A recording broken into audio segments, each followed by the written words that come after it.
Hi, I'm Sarah Mueller, a reporter with Forbes. I'm here with presidential hopeful Ryan Binkley and his wife Ellie.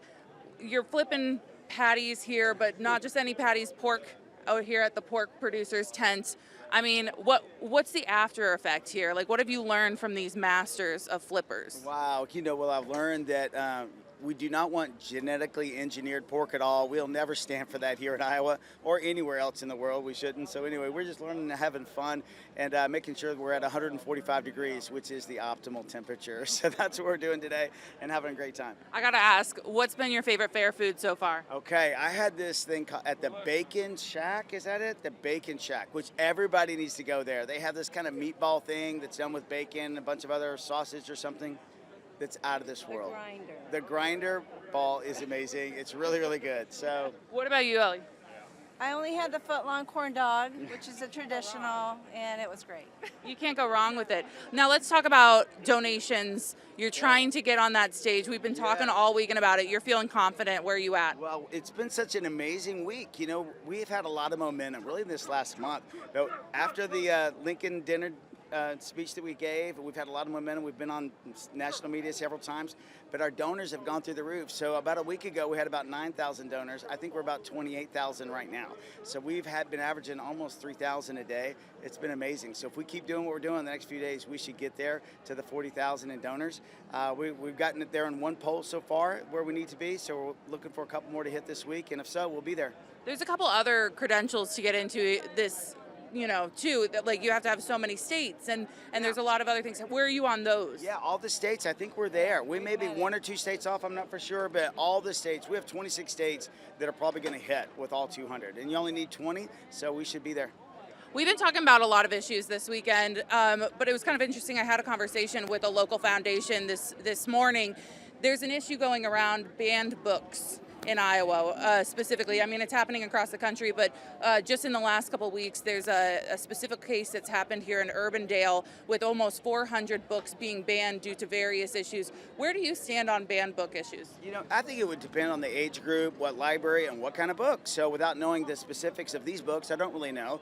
Some of them that are being banned may have some things in there that may need to be age appropriate or let the parents be involved in sharing some of those thoughts with them. And I'm for that. I'm for parents being involved. So I think the parents should be included in that, particularly if they're at the primary age level or middle school or high school. So just letting them discern that. High school, a lot more liberty. Yeah, and as we're talking about parental choice here, there's a lot of conversation about transgender students in schools and transgender healthcare access. Where do you stand on that? Well, absolutely. I'm for us having respect for every young person that's going through moments like that. I can't imagine what you're walking through when you're dealing with those kind of thoughts that your identity may be different than the way God made you, the way that I believe that God created you to be. So I have a lot of sympathy and a lot of thoughts for them. But my thoughts are be patient during this time. And also I would say this, when it comes to sports, things like that, one of the issues being done, I think it's time to respect that be done also. They should be competing with their biological sex. When it comes to bathrooms, I think that I have two daughters, and when there was time for them to go to the restroom or change in the locker room, I'd like for them to be able to change with people of their biological sex also. So that's just for a level of respect to be there. When it comes to hormone therapy, we are for protecting our children. I don't think any child should be making decisions, lifelong decisions about their body before they're at the age of consent. And they can't consent right now. They can't consent to have a beer until they're 21. They're not ready to make that decision. I would say be patient. Well, we've gone through the gambit of issues. Now, before I let you go, what has been the reception? What are you hearing from Iowans? What issues they care about this weekend? Wow, so many are ready to stop inflation. Inflation is a lot more higher than the 5 or 6%. It's 30% on the big issues, the rent, mortgages, car payments, cars, automotive, anything like that is hitting, and it's hitting people that are middle income and lower the hardest. So we have to stop that. We just released our 7-year economic plan that does that. It's a rescue plan that saves the dollar, rescues us all from inflation. It's going to take us balancing the budget in the next few years, and when we do that, we can stop it. Also, people want security at the border.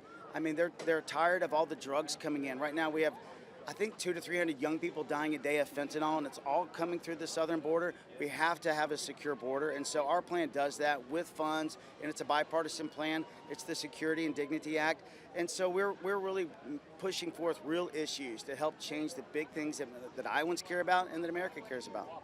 You took the stage at the soapbox, the Des Moines Register soapbox yesterday. You had a pretty good turnout. It was the first Saturday of fair, very nice weather. I got burnt. Now, how do you feel like it went on stage? How do you feel like people received you? Well, I loved it. It was a lot of fun. We did have a great turnout. Ellie spoke as well. She's a rock star, so everybody loves her as well. It was just a lot of fun. I mean, we were sharing with people a vision and that it's time for America to move forward. At the end of the day, we're stuck a little bit in our Republican Party. A lot of us are just trying to look at how do we move forward, and half the party's kind of looking back, trying to figure out what happened in the past. I'm just calling our party, let's move forward. Let's touch the next generation. College students need to hear our message. They need a leader that's transparent, that's authentic with them, that's going to connect to their hearts, show them a part of their future, as well as urban America. And that's our plans to do that. Have a work revolution. Start a volunteer movement with college students. We want to do some specific things to touch the next generation. Now, I'll let you guys go here because you've got voters to talk to. But Ellie, before I let you go, this is a partnership. You're supporting both of you guys going to the White House at this point. What issue are you really excited to talk to voters about as well? I'm excited to talk about foster care and adoption. We have 5 children, and our youngest we adopted from Korea. And so I am passionate to support moms in every stage of life, but particularly if they find themselves in a place of crisis, for them to know that we love them, we support them, and that there are so many families that are wanting babies and wanting children. And so just to create a movement and to really love these young women and love their families. Well, thank you so much for your time. I appreciate it.